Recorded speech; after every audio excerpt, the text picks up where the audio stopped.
হজ্জের নিয়ম, কানুন ও ধাপসমূহ। হজ্জের ধাপগুলোর ওভারভিউ। হজ ইসলামের পঞ্চম স্তম্ভ এবং একটি বহুমাত্রিক ইবাদত, যা নির্দিষ্ট ধাপ ও নিয়ম কানুনের মাধ্যমে সম্পন্ন হয়। এটি জিলহজ মাসের ৮ থেকে ১২ তারিখে পালিত হয়। হজ্জের প্রধান ধাপগুলো হল এহরাম, তাওয়াফ, সাই, আরাফাতে অবস্থান, মুজদালিফায় রাত্রিযাপন, মিনায় কোরবানি ও জামারাতে পাথর নিক্ষেপ। প্রতিটি ধাপের নিজস্ব আধ্যাত্মিক তাৎপর্য রয়েছে, যা হজরত ইব্রাহিম আয়ের ত্যাগ ও আনুগত্যের স্মৃতি বহন করে। এই ধাপগুলো পালনের মাধ্যমে হাজি আল্লাহর নৈকট্য লাভ করেন এবং পাপমুক্ত জীবনের সুযোগ পান। সঠিক নিয়ম মেনে হজ পালন করা অপরিহার্য, যাতে এটি মাবরুর, কবুলযোগ্য হয়। ইহরাম ও তাওয়াফের বিস্তারিত। ইহরাম হজের প্রথম ধাপ, যা হজের নিয়ত ও বিশেষ পোশাক পরিধানের মাধ্যমে শুরু হয়। পুরুষরা দুটি সাদা কাপড় পরেন, আর নারীরা সাধারণ পোশাক পরে শালীনতা বজায় রাখেন। ইহরামের সময় মিকাত নামক নির্দিষ্ট স্থানে নিয়ত করা হয় এবং তালবিয়া, লাব্বাইক আল্লাহুম্মা লাব্বাইক পড়া হয়। ইহরামে থাকাকালীন কিছু নিষেধাজ্ঞা মানতে হয়, যেমন ঝগড়া, সুগন্ধি ব্যবহার বা চুল নখ কাটা। এটি মানুষের সমতা ও আল্লাহর প্রতি বিনয়ের প্রতীক।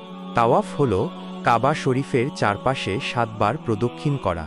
এটি মক্কায় পৌঁছানোর পর বা হজের মূল আচার হিসেবে করা হয়। তাওয়াফ শুরু হয় হাজরে আসওয়াদ থেকে এবং প্রতি চক্করে দোয়া পড়া হয়। তাওয়াফের পর মাকামে ইব্রাহিমে ২ রাকাত নামাজ পড়া হয়। এরপর সাই করা হয়, যেখানে হাজি সাফা ও মারওয়া পাহাড়ের মধ্যে ৭ বার হেঁটে হজরত হাজেরা আরের পানি খোঁজার স্মৃতি পুনরুজ্জীবিত করেন। ইহরাম ও তাওয়াফ হজের আধ্যাত্মিক যাত্রার ভিত্তি। আরাফা ও মুজদালিফার গুরুত্ব। আরাফাতে অবস্থান হজের সবচেয়ে গুরুত্বপূর্ণ ধাপ, যা জিলহজের ৯ তারিখে পালিত হয়। এই দিন হাজিরা আরাফাতের ময়দানে সমবেত হন এবং দুপুর থেকে সূর্যাস্ত পর্যন্ত দোয়া, জিকির ও তওবার মাধ্যমে আল্লাহর কাছে ক্ষমা প্রার্থনা করেন। এটি হজ্জের মূল অংশ, যাকে রাসূল হজ হল আরাফা বলে উল্লেখ করেছেন। আরাফাতে দাঁড়িয়ে হাজি নিজেকে আল্লাহর সামনে উপস্থাপন করেন, যা কিয়ামতের দিনের প্রতীক। এই সময় আধ্যাত্মিক শুদ্ধি ও নতুন শুরুর সুযোগ পাওয়া যায়। সূর্যাস্তের পর হাজিরা মুজদালিফায় যান, যেখানে তারা খোলা আকাশের নিচে রাত কাটান। মুজদালিফায় মাগরিব ও ঈশার নামাজ একসঙ্গে পড়া হয়। এখানে হাজিরা জামারাতে পাথর নিক্ষেপের জন্য ৪৯ বা ৭০টি কঙ্কর সংগ্রহ করেন। মুজদালিফায় রাত্রিযাপন বিনয় ও আল্লাহর প্রতি নির্ভরতার প্রতীক। এই ধাপ হাজিদের ধৈর্য ও আধ্যাত্মিক গভীরতা বাড়ায়।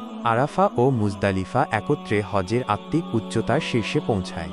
মিনা ও জামারাতের প্রক্রিয়া। মিনা হজের একটি গুরুত্বপূর্ণ স্থান, যেখানে হাজিরা জিলহজের ১০ থেকে ১২ তারিখ পর্যন্ত অবস্থান করেন। ১০ জিলহজে হাজিরা জামারাতে শয়তানের প্রতীকী স্তম্ভ ৭টি পাথর নিক্ষেপ করেন, যা হজরত ইব্রাহিম আয়ের শয়তানকে প্রত্যাখ্যানের স্মৃতি। এরপর কোরবানি করা হয়, যা ঈদুল আজহার অংশ। কোরবানির পর পুরুষরা মাথা মুন্ডন বা চুল ছাঁটেন, আর নারীরা চুলের প্রান্ত কাটেন। এটি ইহরাম থেকে আংশিক মুক্তির প্রতীক।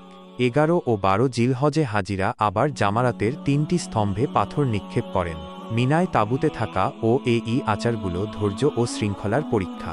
এই ধাপ শেষে হাজিরা মক্কায় ফিরে বিদায়ী তাওয়াফ করেন। ধাপগুলোর আধ্যাত্মিক তাৎপর্য।